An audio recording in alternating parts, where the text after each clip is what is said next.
ആന്തരിക ശുദ്ധീകരണവും ബാഹ്യ ശുദ്ധീകരണവും നമ്മുടെ കർത്താവിന് ഇഷ്ടമാണ്. ചൊല്ലി പറയണ്ടോ, നമ്മൾ പുറമെ എങ്ങനെയാണെങ്കിലും ആകും, പിന്നെ ആകും. കർത്താവ് ഹൃദയമില്ലയോ നോക്കുന്നേ അമ്മാമ്മേ? ആന്നോ? പിന്നെ നമ്മളിപ്പോൾ ലിപ്റ്റിക്ക് ഇട്ടു, പിരിയം മേടിച്ചു, മുടി കണ്ടിച്ചു, അത് കറുപ്പിച്ചു, പിന്നെ നമ്മൾ കൈ ഇറക്കമില്ലാത്തതൊക്കെ ഇട്ടു, പിന്നെ അങ്ങനെ നമ്മളങ്ങനെ ഇട്ട് കിട്ടുമോ? അതൊന്നും ഇപ്പം ഞങ്ങളുടെ ഒരു ഉപദേശി, ഞങ്ങളൊരു പ്രത്യേക യോഗം നടത്തുമ്പോൾ ഞങ്ങൾക്കൊരു വാപ്പച്ചനുണ്ട്, നല്ല മിടുകനാണ്, നല്ല കുറിക്ക് ഒട്ടിച്ച് മറുപടി പറയും. അപ്പോൾ ഒരു ഉപദേശി പ്രസംഗിച്ച് വന്ന കൂട്ടത്തിൽ പുള്ളി പറഞ്ഞു, ആഭരണത്തിലൊന്നും ദൈവത്തിന് വലിയ വിഷയമില്ലെന്ന്. ഉടനെ പാപ്പച്ചു ചെന്നാൽ പുള്ളിക്ക് വിഷയമുള്ള 2-3 കാര്യം പറയാൻ പറഞ്ഞു.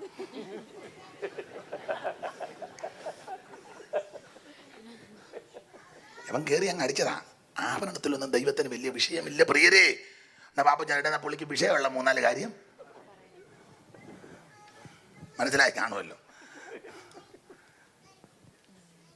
ചെല്ലു പറയുന്നത് നമ്മൾ ഈ പുറമേ നല്ല നീറ്റായിരിക്കണം, ആകെ ഒന്നും ആരും ഇപ്പം രണ്ടും ദൈവത്തിന് ഇഷ്ടമാണ്. അകം വെടിപ്പാകുന്നതും പുറം വെടിപ്പാകുന്നതും രണ്ടും ദൈവത്തിന് ഇഷ്ടമാണ്. തെളിവൊക്കെ ഒത്തിരി എടുക്കാനുണ്ട്, നേരെ ഇല്ലാത്ത കൊണ്ടാണ്. കർത്താവ് പറഞ്ഞ ഉപമ ഉണ്ടല്ലോ പരീക്ഷന്മാരോട്, ശാസ്ത്രന്മാരോട്, നിങ്ങൾ കിണ്ടികിണ്ണങ്ങളുടെ പുറം അകത്ത്. അപ്പം ആ പറഞ്ഞതിൻ്റെ ആശയം അകവും വെടിപ്പാകണം, പുറവും വെടിപ്പാകണം. രണ്ടും ദൈവത്തിന് ഇഷ്ടമാണ്. ഒരു തെളിവൂടെ തരാം വചനത്തിൽ നിന്ന്, എടുത്ത് വായിപ്പിക്കുന്നില്ല. കർത്താവ് പറഞ്ഞു, ഏത് വാക്യം? ശരീരങ്ങളെ ജീവനും വിശുദ്ധിയും ദൈവത്തിന് പ്രസാദമുള്ള യാഗമായി. സ്തോത്രം. പഴയനിയമത്തിൽ തത്തുല്യമായൊരു പ്രയോഗമുണ്ട്. ദൈവജനത്തോട് ദൈവം പറഞ്ഞത്, യഹോവയാകുന്ന ഞാൻ നിന്റെ പാളയത്തിൽ കൂടെ നടകൊള്ളും. നിന്റെ പാളയത്തിൽ വല്ല വൃത്തികേടും കണ്ടാൽ ഞാൻ നിന്റെ പാളയം വിട്ടുപോകും. ബാഹ്യ ശുദ്ധീകരണം. അതിൻ്റെ മുകളിലത്തെ വാക്യം തന്നെ അങ്ങനെ. ബാഹ്യത്തിന് പോകുമ്പോൾ നമ്മൾ അപായത്തിനാണ് കൊണ്ടുവരുന്നത്.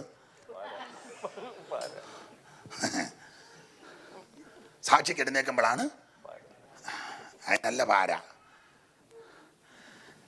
മുകളിൽ പദം തന്നെ ബാഹ്യമെന്ന, എന്നിട്ട് താഴെ പറയുകയാ, യഹോവയാകുന്ന ഞാൻ നിന്റെ പാളയത്തിൽ കൂടെ നടകൊള്ളും.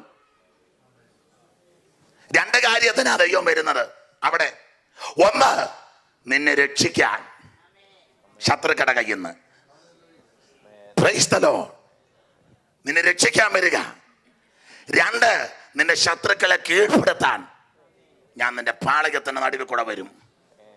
എന്നാലും നിന്റെ പാളയം വെടിപ്പുള്ളതായിരിക്കണം. ഒരു വൃത്തികേടും നിന്റെ പാളയത്തിൽ കാണരുത്.